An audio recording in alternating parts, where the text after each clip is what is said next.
السلام علیکم ورحمۃ اللہ وبرکاتہ۔ آج انشاءاللہ سورہ المائدہ آیت نمبر 27 سے 53 تک ہم استفادہ کریں گے۔ بسم اللہ والصلاة والسلام علی رسول اللہ۔ احسن الکلام کلام اللہ واحسن الہدی ہدی محمد صلی اللہ علیہ وآلہ وسلم۔ اما بعد فاعوذ باللہ من الشیطان الرجیم، بسم اللہ الرحمن الرحیم۔ رب اشرح لي صدري ويسر لي أمري واحلل عقدة من لساني يفقهوا قولي واتل عليهم نبأ ابني آدم بالحق۔ اور آپ لوگوں کو آدم علیہ السلام کے دونوں بیٹوں کا سچا واقعہ سنا دیجئے، جب دونوں نے قربانی پیش کی اور ان میں سے ایک کی قربانی قبول کر لی گئی اور دوسرے کی قربانی قبول نہ کی گئی۔ قربانی کہتے ہیں وہ چیز جس کے ذریعے سے کسی کا قرب حاصل کرنا مقصود ہو، اور اس کی قبولیت کی شرائط یہ ہیں کہ اگر اللہ کے لیے کوئی قربانی کی ہے وہ تب قبول ہوگی جب اس میں نیت خالصاً اللہ سبحانہ تعالیٰ کو راضی کرنا ہو، دل میں اللہ کا ڈر ہو یعنی تقوی ہو، ردی اور حرام چیز نہ ہو، اور اس کے ساتھ ساتھ یہ ہے کہ حلال کمائی کے ذریعے سے جو حاصل کیا جائے اسی کو قربان کیا جائے۔ تو اس نے کہا کہ میں تجھے قتل کر دوں گا۔ اس نے کہا کہ اللہ تعالیٰ صرف تقوی والوں سے ہی قربانی قبول کرتا ہے۔ اب یہ کب ہوا؟ جب ایک کی قربانی قبول ہو گئی اور دوسرے کی نہیں قبول ہوئی۔ اس نے کہا اگر تم مجھے قتل کرنے کے لیے اپنا ہاتھ میری طرف بڑھاؤ گے تو میں تمہیں قتل کرنے کے لیے اپنا ہاتھ تمہاری طرف نہیں بڑھاؤں گا۔ بے شک میں اللہ تعالیٰ سے ڈرتا ہوں جو تمام جہانوں کا رب ہے۔ میں چاہتا ہوں کہ میرا گناہ اور تمہارا گناہ تمہارے ہی سر جائے، پھر تم جہنمیوں میں سے ہو جاؤ، اور ظالموں کو ایسا ہی بدلہ ملا کرتا ہے۔ تو ایک طرح سے حابیل نے چاہا کہ وہ قابیل کو نصیحت اس انداز سے کرے کہ وہ سمجھ جائے، تو اس نے کہا کہ تم اگر غلط کام کرو گے تو میں تو غلط کام نہیں کرنے والا، اس لیے کہ اگر تم نے غلط کام کیا تو تمہارے گناہ تو تمہارے سر ہوں گے ہی، تو اور اس کے ساتھ ساتھ جب تم مجھے ناحق قتل کرو گے تو میرے گناہ بھی تمہارے سر ہو جائیں گے، ڈبل گناہ ہو جائے گا، اور پھر جہنم ہی ہے جو تمہیں مل جائے گی۔ رسول اللہ صلی اللہ علیہ وآلہ وسلم نے فرمایا کہ جب دو مسلمان اپنی اپنی تلوار لے کر ایک دوسرے کے مقابل آ جائیں تو قاتل اور مقتول دونوں جہنمی ہیں۔ لوگوں نے کہا اللہ کے رسول، قاتل کے بارے میں تو بات سمجھ میں آتی ہے لیکن مقتول کیوں جہنم میں جائے گا؟ آپ نے فرمایا کہ وہ بھی تو اپنے مقابل کو قتل کرنے کے لیے کوشاں تھا، یعنی نیت تو اس کی بھی قتل کرنے کی تھی، لہٰذا اگر ایسا ہے تو پھر دونوں کے لیے جہنم ہے۔ لیکن اگر کوئی شخص کسی کو ناحق قتل کر دیتا ہے تو اس کے اپنے گناہ تو اس کے سر ہوتے ہی ہیں، مقتول کے گناہ بھی اس کے سر چڑھ جاتے ہیں۔ لہٰذا قابیل نے جب ایسا کیا تو کیا ہوا؟ اس کے نفس نے اس کی نظر میں اپنے بھائی کا قتل آسان کر دیا، یعنی اس کو سمجھ نہیں آ رہی تھی کہ وہ باز آ جاتا، چنانچہ اس نے اسے قتل کر دیا اور بڑے ہی نقصان اٹھانے والوں میں سے ہو گیا۔ اور قابیل کا کتنا بڑا نقصان ہوا کہ دنیاوی اعتبار سے بھی اس نے ایک غلط کام کیا اور دینی اعتبار سے بھی وہ کافر ہو گیا، بدقسمت ہو گیا، اور قیامت تک جتنے بھی ناحق قتل ہوتے ہیں اس کا ایک حصہ جو ہے وہ قابیل کو ملتا ہے۔ اور یہی وجہ ہے کہ انسان اگر کوئی بھی برائی جس کی ابتدا کوئی بھی انسان کرے گا، اس کو دیکھ کر جتنے لوگ برائی کریں گے اس برائی کا ایک حصہ اس آغاز کرنے والے کو ملتا رہے گا۔ لہٰذا انسان کو اپنے اعمال پہ کڑی نگرانی رکھنی چاہیے کہ وہ کیا کر رہا ہے۔ دوسرا انسان کا نفس اس کو برائی پہ اکساتا ہی ہے، نفس کی اکساہٹوں سے انسان کو بہت خبردار رہنے کی ضرورت ہے، اور یہی تقوی ہے۔ اب خیر وہ تو نقصان اٹھانے والوں میں سے ہو گیا، تو کہتے کہ پھر اس کو سمجھ نہیں آتی تھی کہ دنیا میں چونکہ وہ پہلا قتل ہوا تھا کہ اب وہ کرے کیا، اس بھائی کی لاش کا کیا کرے۔ پھر اللہ نے ایک کوا بھیجا جو زمین کو کریدنے لگا تاکہ اسے سکھائے کہ وہ اپنے بھائی کی لاش کو کیسے چھپائے۔ اس نے کہا ہائے افسوس، کیا میں اتنا مجبور ہوں کہ اس کوے ہی کی مانند ہوتا، یعنی میں اس سے بھی گیا گزرا ہوں اور اپنے بھائی کی لاش کو چھپا دیتا۔ پھر وہ نادم ہو گیا یا نادم ہونے والوں میں سے ہو گیا۔ بہت اچھی سی بات ہمیں ایک سمجھ آ رہی ہے کہ ندامت ایک بڑی بری چیز ہے، دنیا میں ہو تو بھی بری، اور آخرت کی ندامت تو بہت ہی زیادہ بری ہے۔ لہٰذا ہر اس انسان کو جو ندامت سے بچنا چاہتا ہے، اس سے چاہیے کہ پھر وہ اپنے آپ کو غلط کاموں سے روکے رکھے اور اپنے نفس کی بڑی نگرانی کرتا رہے۔ فرمایا اسی وجہ سے ہم نے بنی اسرائیل کے بارے میں یہ حکم جاری کر دیا کہ جو آدمی کسی آدمی کو بغیر کسی مقتول کے بدلے یا زمین میں فساد پھیلانے کے بدلے کے لیے قتل کرے گا تو گویا اس نے تمام انسانوں کو قتل کر ڈالا، اور جو کوئی ایک آدمی کو بچائے گا تو گویا اس نے تمام لوگوں کو بچا لیا۔ تو یہاں سے ہمیں انسانی جان کی جو حرمت ہے اللہ کے نزدیک، اس کا اندازہ ہوتا ہے کہ اللہ کے نزدیک انسان کی جان کی بڑی ویلیو ہے، کہ ایک انسان کو بچانا گویا پوری انسانیت کو بچانا ہے، اور ایک انسان کا قتل گویا پوری انسانیت کا قتل ہے، کیونکہ تمام انسان حرمت کی ایک لڑی میں پروئے ہوئے ہیں۔ فرمایا ہمارے بہت انبیاء اور رسول بنی اسرائیل کے پاس کھلی کھلی نشانیاں لے کر آئے، لیکن اس کے بعد بھی بہت سے زمین میں حد سے تجاوز کرنے والے ہی رہے، اور جو لوگ اللہ اور اس کے رسول سے جنگ کرتے ہیں اور زمین میں فساد پھیلانے میں لگے رہتے ہیں، ان کا بدلہ یہ ہے کہ انہیں قتل کر دیا جائے، انہیں سولی پہ چڑھا دیا جائے، یا ان کے ہاتھ اور پاؤں مخالف سمتوں میں کاٹ دیے جائیں، یا انہیں جلا وطن کر دیا جائے۔ یہ رسوائی ان کے لیے دنیا میں ہے، اور آخرت میں انہیں عذاب عظیم دیا جائے گا۔ اس آیت کو آیت محاربہ کہتے ہیں، حرب کہتے ہیں لڑائی کو، جیسے کہ اس کا آغاز ہوا کہ جو بھی اللہ اور اس کے رسول سے جنگ کرتے ہیں، زمین میں فساد پھیلاتے ہیں، ان کی سزا بتائی گئی ہے۔ فرمایا مگر جو لوگ تمہاری گرفت میں آنے سے پہلے توبہ کر لیں تو جان لو کہ اللہ تعالیٰ بڑی مغفرت فرمانے والا اور بڑا رحم فرمانے والا ہے۔ یا ایھا الذین آمنوا اتقوا اللہ وابتغوا الیہ الوسیلہ، اے لوگوں جو ایمان لائے ہو، اللہ کا تقوی اختیار کرو اور اس تک وسیلہ تلاش کرو۔ وسیلہ کہتے ہیں ذریعے کو، قربت کا ذریعہ، اور جنت میں اعلیٰ ایک مقام ہے جو صرف ایک ہی بندے کو ملے گا جو رب کے عرش کے پاس ہے، اسے بھی وسیلہ کہتے ہیں، جنت کا اعلیٰ ترین مقام۔ اور اس کے بارے میں رسول اللہ صلی اللہ علیہ وآلہ وسلم نے فرمایا کہ وسیلہ جنت کا اعلیٰ مقام ہے، اور یہ مقام عرش کے بالکل قریب ہے، اور یہ کسی ایک شخص کو ملے گا، مجھے امید ہے کہ وہ میں ہی ہوں گا۔ مسلم کی روایت میں ہمیں یہ ذکر ملتا ہے کہ آپ نے فرمایا کہ جب مؤذن اذان کہے تو تم بھی وہی کہو جو وہ کہتا ہے، پھر مجھ پہ درود بھیجو، اس لیے کہ جو مجھ پہ ایک بار درود بھیجے گا اللہ تعالیٰ اس پہ 10 بار درود بھیجے گا، اور پھر میرے لیے اللہ تعالیٰ سے وسیلہ مانگو جو جنت میں اعلیٰ مقام ہے، جس کا حقدار صرف ایک بندہ ہوگا، اور میں امید کرتا ہوں کہ وہ میں ہوں گا۔ اور جو شخص میرے لیے اللہ سے وسیلے کا سوال کرے گا اس کے لیے میری شفاعت حلال یا واجب ہو جائے گی۔ تو ایک تو یہ ہے کہ آج کے بعد انشاءاللہ تعالی لازماً ایک اذان جو بھی ہم سنیں اس کے الفاظ کو دہرانے کے بعد درود ابراہیمی پڑھیں، اور اس کے بعد دعا پڑھیں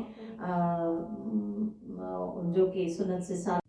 اللهم رب هذه الدعوة التامة والصلاة القائمة آت محمدا الوسيلة والفضيلة وابعثه مقاما محمودا الذي وعدته۔ تو یہ ہے وہ دعا جو کہ اللہ کے رسول نے سکھائی ہے، اور اس کے بعد دعا قبول بھی ہوتی ہے۔ لہٰذا ایک تو اللہ کے رسول کے لیے وسیلہ مانگنا جو ہے وہ ہم نے اپنا معمول بھی بنانا ہے۔ دوسرا کہا گیا کہ اللہ تک وسیلہ تلاش کرو، کیسے؟ وَجَاهِدُوا فِي سَبِيلِهِ،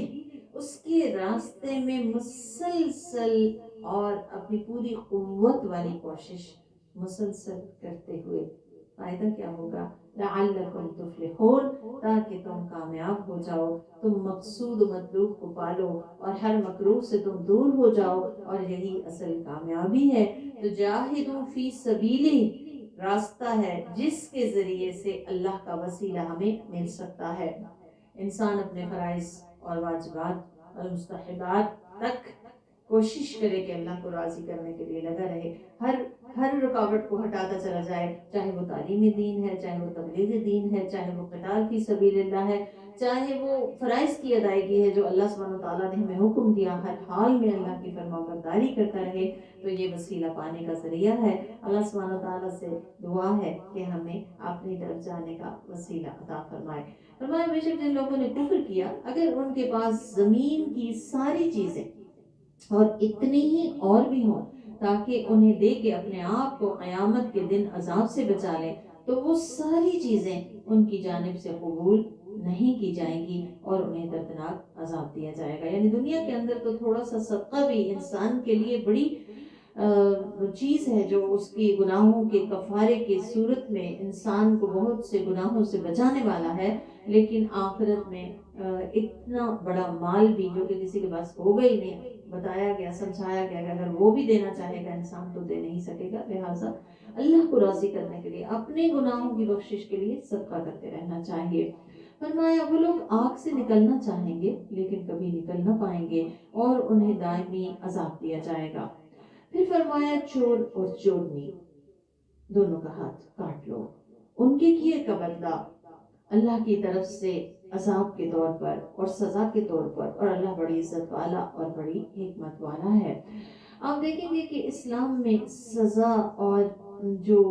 عمل ہے یعنی گناہ اور سزا، اس میں مماثلت پائی جاتی ہے۔ چور ہاتھ سے چوری کرتا ہے، لہٰذا کہا کہ اس کا ہاتھ ہی کاٹ دو، جس کی وجہ سے وہ فساد برپا کرتا ہے، وہ عورت ہو یا مرد، دونوں کے لیے ایک ہی بات ہے۔ فرمایا پھر جس نے اپنے اوپر اس ظلم کے بعد توبہ کر لی، غلطی ہو گئی تھی لیکن اس نے توبہ کر لی اور اپنی اصلاح کر لی، تو بے شک اللہ تعالیٰ اسے معاف کر دے گا۔ بے شک اللہ تعالیٰ بڑا مغفرت فرمانے والا، بڑا ہی مہربان ہے۔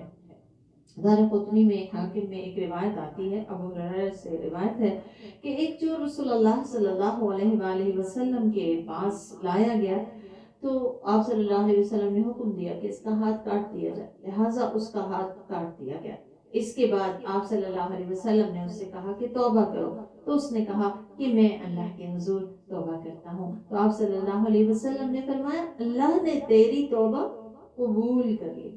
تو یہاں پہ جہاں ہمیں ایک بات یہ سمجھ آتی ہے کہ اللہ تعالیٰ توبہ قبول کرنے والا ہے، معاف کرنے والا ہے، توبہ کرنے والوں کو بخش دیتا ہے، وہاں ہمیں یہ بات بھی سمجھ آتی ہے کہ محض توبہ کر لینے سے سزا سے کو دیکھ کر توبہ کر لینے سے سزا ساقط نہیں ہوتی، لیکن قیامت کے دن وہ پھر بری الذمہ ہوگا اپنے اس گناہ سے، جس نے سزا بھی کاٹ لی اور توبہ بھی کر لی، تو اللہ تعالیٰ اس کے لیے غفور الرحیم ہے۔ فرمایا کہ آپ جانتے ہیں کہ آسمانوں اور زمین کا مالک صرف اللہ ہے، جسے چاہے عذاب دے، جسے چاہے معاف کر دے، اور اللہ تعالیٰ ہر چیز پہ قادر ہے۔ یا ایھا الرسول، اے رسول صلی اللہ علیہ وسلم، اللہ تعالیٰ کتنے پیار سے اور کتنے محبت سے نبی صلی اللہ علیہ وسلم کا نام تکریم سے لیتے ہیں، ہمیں بھی ایسا ہی کرنا چاہیے۔ فرمایا رسول جو لوگ کفر کی طرف دوڑ لگا رہے ہیں وہ آپ کو غمگین نہ کریں، چاہے وہ ان لوگوں میں سے ہوں جو اپنے منہ سے کہتے ہیں کہ ہم ایمان لائے اور ان کے دلوں میں ایمان داخل نہیں ہوا۔ بڑی اہم بات،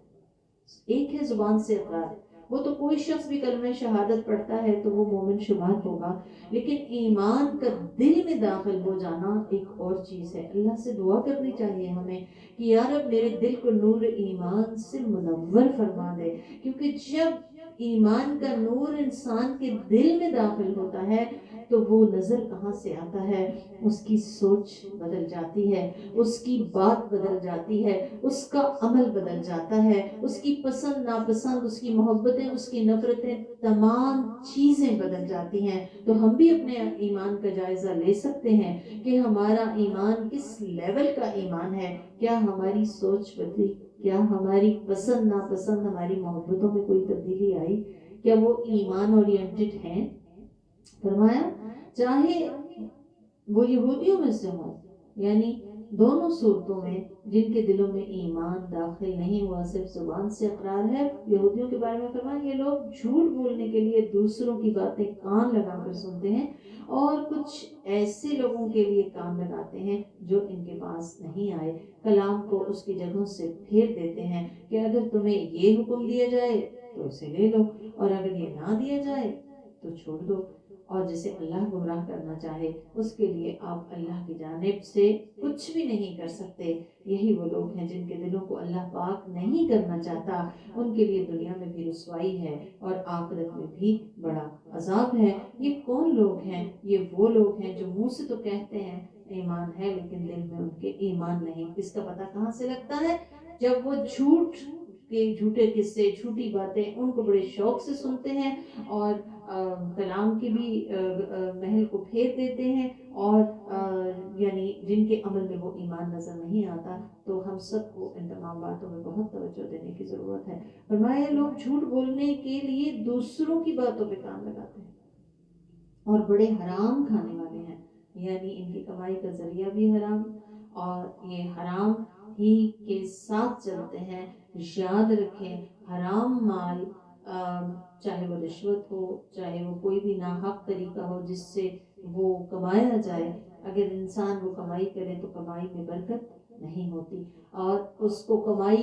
اس کمائی کا اجر بھی نہیں ملتا، اور صدقہ دے تو صدقہ بھی قبول نہیں ہوتا، اور اگر اپنے وارثوں کے لیے چھوڑ کے مر جائے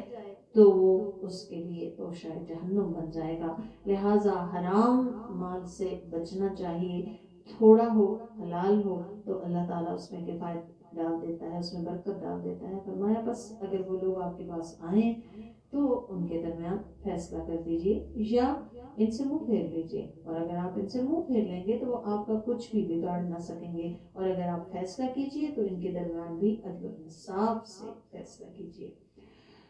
تو جو برا کرنے والے ہیں ان کے ساتھ بھی جب فیصلے کا موقع آئے تو عدل و انصاف کا دامن ہاتھ سے نہ چھوٹے۔ فرمایا بے شک اللہ تعالیٰ انصاف کرنے والوں سے محبت کرتا ہے، تو ہمیں انصاف سے کام لینا چاہیے، اور انصاف یہ بھی ہے کہ جو کرائٹیریا ہم دوسروں کے لیے رکھتے ہیں اچھائی اور برائی کا، وہ کرائٹیریا ہماری اپنی ذات پہ بھی لاگو ہونا چاہیے۔ فرمایا اور یہ لوگ کس طرح آپ کو حکم بناتے ہیں حالانکہ ان کے پاس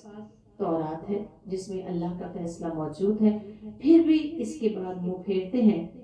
اور یہ لوگ ایمان لانے والے نہیں۔ یعنی جس کو اللہ کتاب دے دے اور پھر وہ کتاب کے مطابق نہ چلے تو اس کا ایمان قابل قبول نہیں۔ فرمایا بے شک ہم نے تورات کو نازل کیا تھا جس میں ہدایت اور روشنی تھی، اس کے مطابق وہ انبیاء جو اللہ کے فرما بردار تھے یہودیوں کے لیے فیصلے کرتے تھے، اور اللہ والے اور علماء، اس لیے کہ انہیں اللہ کی کتاب کی حفاظت کا حکم دیا گیا تھا اور وہ اس کے اللہ کی طرف سے نازل شدہ کتاب ہونے کے گواہ تھے۔ بس تم لوگوں سے نہ ڈرو اور مجھ سے ڈرو۔ آج کا جملہ ہمارا یہی ہے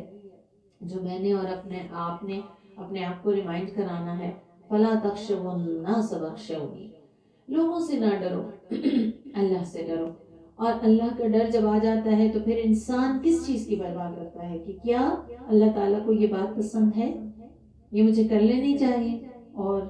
لوگ کیا کہیں گے، یہ ڈر دل سے نکل جاتا ہے۔ ہم نے دل سے یہ ڈر نکالنا ہے کہ لوگ کیا کہیں گے، ہم نے دل میں یہ ڈر ڈالنا ہے اللہ تعالیٰ کیا کہیں گے۔ جب جھوٹ بولنے لگے، جب ناحق کا ساتھ دینے لگے، جب امانت میں پاسداری کی بجائے خیانت کا نفس اکساہٹ میں مبتلا کرے، ایسی تمام صورتوں میں بندوں سے نہیں ڈرنا، اللہ سے ڈرنا ہے۔ فرمایا مجھ سے ڈرو اور لوگوں سے نہ ڈرو، اور میری آیتوں کے بدلے گھٹیا چیز نہ خریدو، اور جو لوگ اللہ کی طرف سے نازل شدہ حکم کے مطابق فیصلہ نہ کریں وہی لوگ کافر ہیں۔ اور ہم نے اس تورات میں ان کے لیے حکم جاری کر دیا کہ جان کے بدلے جان، آنکھ کے بدلے آنکھ، ناک کے بدلے ناک، کان کے بدلے کان، دانت کے بدلے دانت، اور زخموں کا بھی بدلہ ہے، یعنی جیسا جرم ویسا ہی بدلہ ہے، اور جو شخص اسے معاف کر دے تو وہ اس کے لیے کفارہ بن جائے گا۔ کس چیز کا؟ اس کے اپنے گناہوں کا، یعنی کسی نے زیادتی کی، کسی کا دانت پھوڑ دیا اور اس نے اسے معاف کر دیا تو معاف کرنے والے کے بہت سے گناہ اس معافی کی وجہ سے جو اس نے مسلمان بھائی کو دی تھی اس کے معاف کر دیے جائیں گے۔ فرمایا جو لوگ اللہ کی طرف سے نازل شدہ حکم کے مطابق فیصلہ نہ کریں وہی دراصل ظالم لوگ ہیں۔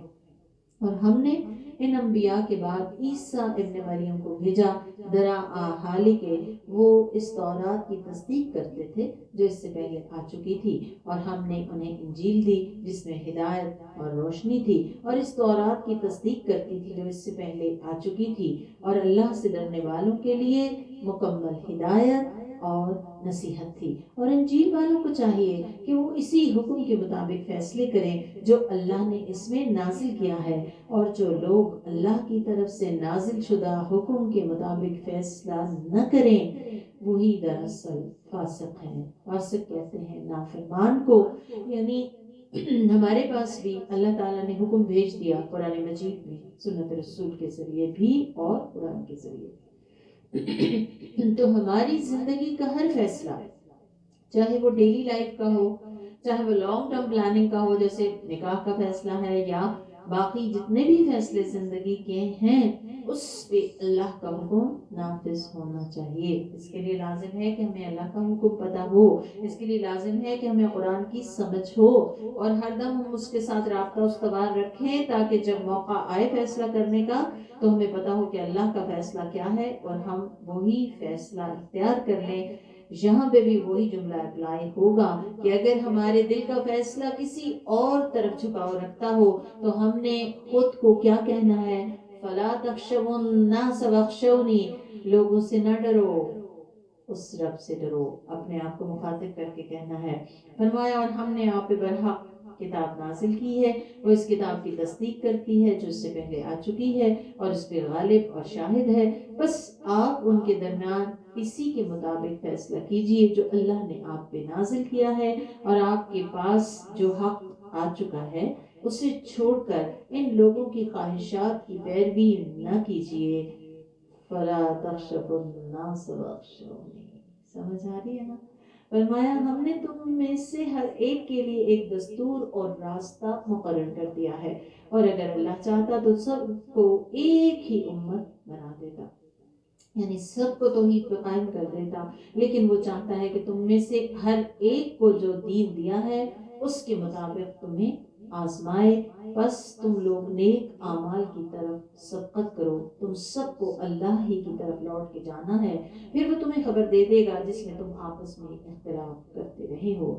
تو یہاں پہ ہمیں اس حقیقت کو باور کرا دیا گیا کہ زندگی آزمائش ہے، امتحان ہے، اس میں کامیاب کون ہوگا؟ جو نیکیوں میں سبقت کرے، یعنی دوڑ لگائے، تیزی دکھائے، جو نیکی نظر آئے کر ڈالے، کسی کے ساتھ بھلا کرنا ہے کر ڈالے، کوئی عبادت کرنی ہے، دل میں خیال آیا ہے، فرض نفل سب کرتا چلا جائے، جمع کرتا جائے اپنا بینک اکاؤنٹ، اور پھر جس کو واپسی کا یقین ہو کہ میری واپسی کسی لمحے کبھی بھی ہو سکتی ہے، وہ پھر نیکیوں میں ڈیلے نہیں کرتا، وہ کرتا چلا جاتا ہے کہ ہو سکتا ہے یہ میرا عمل آخری عمل ہو تو کیا ہی اچھا ہو کہ میرا آخری عمل بہت نیکی کا عمل ہو۔ فرمایا اور ہم نے آپ پہ یہ حکم بھی نازل کیا کہ آپ ان کے درمیان اسی کتاب کے مطابق فیصلہ کیجئے جو اللہ نے آپ پہ نازل کیا ہے، اور ان کی خواہشات کی پیروی نہ کیجئے، اور ان سے چوکنے رہیے، کہیں آپ کو کسی ایسے حکم سے نہ بہکا دیں جو اللہ نے آپ پہ نازل فرمایا ہے، اور اگر وہ لوگ اعراض کریں، یعنی کون؟ اہل کتاب، تو جان لیجیے کہ اللہ چاہتا ہے کہ انہیں ان کے بعض گناہوں کی سزا دے، اور بے شک اکثر لوگ فاسق اور نافرمان ہیں۔ کیا لوگ دور جاہلیت کا فیصلہ چاہتے ہیں؟ دور جاہلیت کون سا ہے؟ قبل از اسلام تمام جہالت ہے، اصل علم وہ علم ہے جو اللہ کا علم ہے، جو اسلام کی صورت اس نے عطا فرمایا اور ایمان و یقین رکھنے والوں کے لیے اللہ کے فیصلے سے بہتر فیصلہ کس کا ہو سکتا ہے۔ تو اللہ تعالیٰ ہمیں وہ ایمان اور یقین دے کہ ہم اللہ کے فیصلوں پہ راضی ہونے والے ہو جائیں۔ اے ایمان والو، یہود و نصارہ کو اپنا دوست مت بناؤ، وہ لوگ آپس میں ایک دوسرے کے دوست ہیں۔ ایمان والے کی دوستی ایمان والے سے ہونی چاہیے تاکہ وہ اور زیادہ ایمان میں فلرش کریں۔ آپ صلی اللہ علیہ وسلم کے ارشاد کا مفہوم ہے کہ آدمی اپنے دوست کے دین پہ ہوتا ہے، لہٰذا ہر انسان کو چاہیے کہ وہ دیکھے کہ وہ کس کو دوست بنا رہا ہے، اور پھر اہل کتاب کے ساتھ اچھا معاملہ تو کیا جائے گا، لیکن ایسی دلی دوستی، ایسی دلی قربت ان کے ساتھ نہ ہو کہ وہ ہمارے دین پہ اثر انداز ہو سکیں۔ فرمایا تم میں سے جو کوئی انہیں اپنا دوست بنائے گا وہ بے شک انہی میں شمار ہوگا۔ بے شک اللہ ظالموں کو ہدایت نہیں دیتا۔ اس لیے آپ ان لوگوں کو جن کے دلوں میں نفاق کی بیماری ہے دیکھ رہے ہیں کہ ان میں مل جانے کے لیے جلدی کر رہے ہیں، کہتے ہیں ڈر ہے کہ ہمیں کوئی مصیبت لاحق نہ ہو جائے، بس توقع ہے کہ اللہ مسلمانوں کے لیے فتح یا اپنے پاس سے کوئی اور چیز بھیج دے، پھر وہ ان باتوں پہ نادم ہوں جنہیں وہ اپنے دلوں میں چھپائے ہوئے ہیں، اور ایمان لانے والے کہیں کیا یہی ہیں وہ لوگ جو اللہ کے نام کی شدید قسمیں کھایا کرتے تھے کہ وہ لوگ یقیناً تمہارے ساتھ ہیں، ان کے اعمال ضائع ہو گئے اور وہ خسارہ پانے والوں میں سے ہو گئے۔ کیونکہ کسی بھی عمل کا فائدہ تب ہوتا ہے جب دل میں ایمان ہو، دھوکے باز کے اعمال قبول نہیں ہوتے۔ تو اللہ تعالیٰ ہمیں قبولیت والے عمل کی توفیق دے، اور سب سے بڑے دھوکے باز شیطان سے ہمیں بچنے کی توفیق عطا فرمائے۔ بارک اللہ فیکم۔